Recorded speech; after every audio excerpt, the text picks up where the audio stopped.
laaj bu njëkk bi day rek doon est-ce que tey Sénégal lan la war a mën a gagner déjà sa jàngat déjà ci wàllu woowu balaa yi ñëw ci Sénégal lu mu mën a gagner ci négociation yi bu entamé. waaw mais jërëjëf Mohamed. li ñuy wax rek d'abord mooy que ni dañoo war a sant yàlla. bi ñu amee réew mu xamante déjà réew mu dal la. parce que sans la paix amul kenn ku mën a investir ci réew amul kenn ku mën a jàng ci réew amul kenn ku mën a liggéey ci réew pour soqali réew ma ba mu am njeexital ci askan wi. kon jàpp nañ ni ñun en tout état de cause ak sunu pas-pas fi ñu toll ci sunu réew jàpp nañu ni nous avons le droit d'éclair sur beaucoup de Sénégalais. Du moment où le Sénégal maintenant est un pays pétrolier et gazier, parce qu'on parle des milliards de mètres cubes de gaz, on parle des milliards de barils de pétrole, c'est parce que ce pays-là est devenu un pays pétrolier et un pays gazier. kon bu ñu toogee tey bañu ni Sénégal dafa war a mën a tàmbalee exploiter pétrole am ak gazam mu am ay kilifa ci pays yi nga xam ne jàpp nañu ni c'est des pays industrialisés ñëw ci sunu réew yi di waxtaan jéem a xool les pays damay wax rek les pays n'ont pas d'amis ils n'ont que des intérêts looloo tax sama commencement wax sànq ma ne lépp lu ñuy mënti wax di def que les intérêts vitaux de cette nation sénégalaise soient sauvegardés. xam nga réew moo xamante ni tey dañ lay wax ci potentiel le Sénégal est un petit pays mais très riche en potentiel que ça soit sur les ressources humaines que ça soit sur les ressources naturelles léegi nag ban njeexital la ci askan wi nar a yéege boppam tey Sénégal am nañ fi 29 blocs sur les 29 blocs am nga 7 blocs en onshore maanaam ci jéeri ji juróom-ñaar en offshore mooy biir géej am nga ci 13 muy fukk ak ñett en ultradeep ca biir géej am nga fa 9 ci kaw loolu dafa am ñaari projet yoo xam ne dañoo taxaw tey Sénégal muy projet Sangomar bi ñu war a exploiter pétrole bi ma fàttali la Sangomar offshore profond superficie yi mu ngi toll ci 5856 kilomètres carrés Rufisque offshore superficie mu ngi toll ci 4449 kilomètres carrés Sangomar offshore mu ngi toll ci 4676 boo ko boolee mu nekk 14961 kilomètres carrés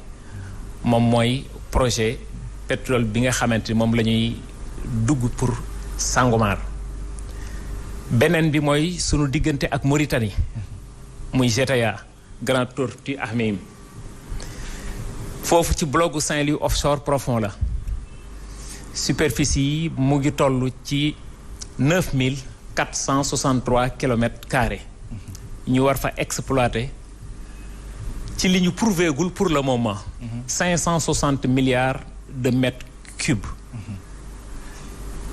production journalière bi toll ci 14 millions de mètres cubes de gaz mais gaz boobu c'est un projet de liquéfaction liquéfaction ci nas tubaab wolof mooy gaz la ñu war koo liggéey ba mu nekk liquide loolu nag du ma doon ci données techniques yi parce que dafa am ay transition épuration déshydratation ñëw ci pré-refroidissement ba ci liquéfaction loolu moom du ma dugg ci détails yi mais daal nañ jàpp ni gaz la bu dañ ciy liggéey ba nga xamante ni dañuy ñëw mu nekk liquide ci gaz boobu dafa am lu ñuy wax FPSO mooy floating production storage of loading unité flottante de production et de déchargement la maanaam moom mooy raccordé li nga xamante ni moom mooy teen yi nekk ci suuf moom mooy def liggéey bi pour xëcc ko beneen bi FLNG mooy unité de liquéfaction du gaz naturel maanaam foofu lañ koy toggee plateforme la boo xamante ni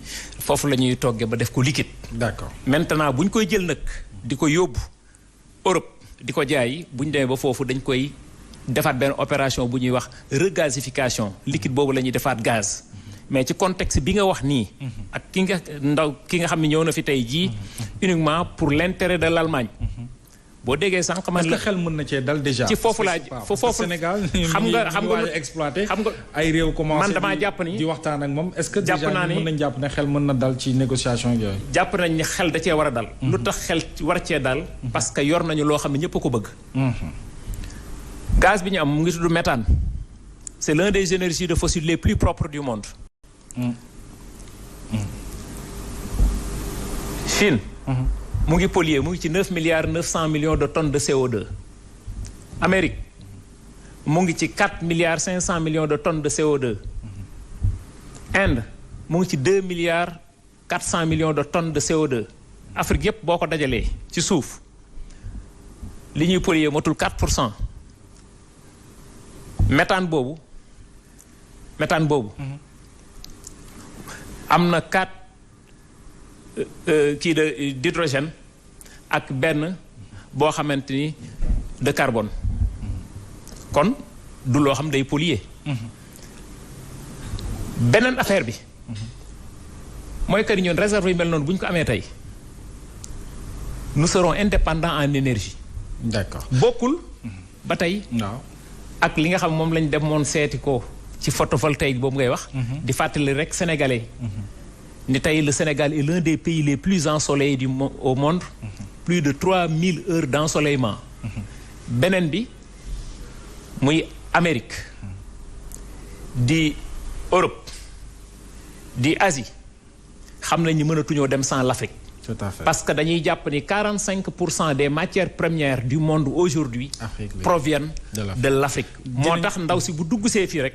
cela veut dire que ni géopolitique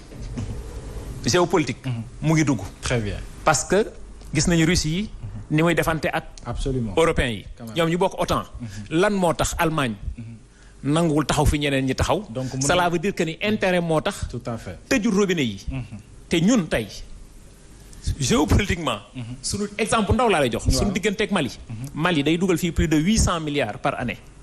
mais teewul bi ñuy dóor embargo ñun dañ cee bokk kan moo ciy perte ci pays africains yi. Bien sûr. c'est le Sénégal qui perd. Tout à fait. moo tax lépp lu ñuy def. war koo négocier. le président Macky Sall. président de la République du Sénégal. gardien de la Constitution. chef suprême des armées et de la magistrature. qui a le clé de voûte de toutes les institutions. c'est lui qui nomme les emplois civils et militaires. c'est lui aussi qui porte la signature du Sénégal. ngir yàlla yonent bi li ñuy ñaan lenn kese la. que les intérêts vitaux de cette nation soient sauvegardés. Très bien mooy ni nga tàmbalee lu am solo muy négociation yëpp en tout cas bu ñu ci mën a tàbbi rek mu doon intérêt yi Sénégal ñu jox kàddu gi Ndeye Dimet moom it mu tàbbi ci waxtaan bi ginnaaw ba ñu la nuyoo. jërëjëf Mohamed man aussi ma lay nuyu di la fay nuyu itam bu baax a baax Fatou Abdou. nuyu tamit suñu ay gan monsieur Samba Tall nuyu la bu baax nuyu tamit Clédor nuyu ko bu baax a baax. balaa muy xuus si waxtaan bi fan yële passé ci Petite Côte bi dañu gisoon ay débris yu bari yu génnoon. donte ñu ngi def ay liggéey pour xool lan moo ko expliquer est-ce que mënuñu njort ni liggéey yi ñu commencé di nemmeeku di seet pétrole moo andi lu ni mel wala. waaw loolu pour addu ci déjà pour être plus clair et précis nous avons des services compétents pour wax ci loolu parce que yor nañ fii ñoo xamante ni ñoo yor kaddu Petrosen. moo am aussi ñoo xam ne ñoo gérer tout ce qui est banque de données au niveau de Petrosen. tout ce qui est liquide gaz lu ñu mënti def ci géej gi am nay prélèvement yoo xam ne dañ koy def kon jàpp naa ni comme c'est des fonctionnaires de l'État du Sénégal tey jii doon na baax lépp loo xam ne dañ koy gis ba lii am des fois ci suñu diggante ay boori yaraax liy génn foofu dafay baax État jël ay responsabilités am envoyé ñi nga xamante ni ñoom ñoo war a wax askan wi wax leen réellement qu'est-ce qui se passe mais jàpp nañu daal ni li nga xamante ni tey moom moo fa nekk nañu jàpp ni 2 exploitations la ñu am benn bi wax naa ko sànq muy muy sur le bloc de Sangomar beneen bi sunu bloc sur le bloc de Saint-Louis offshore profond maintenant dañ def des tests mu am fuite je ne saurais vous le dire parce que nekkuma sur site qu'est-ce qui s'est passé aussi je ne saurais vous le dire mais jàpp naa ni li nga xamante ni dañ koy respecter environnementalement mu am ay études d'impact environnemental yoo xam ne def nañ ko en amont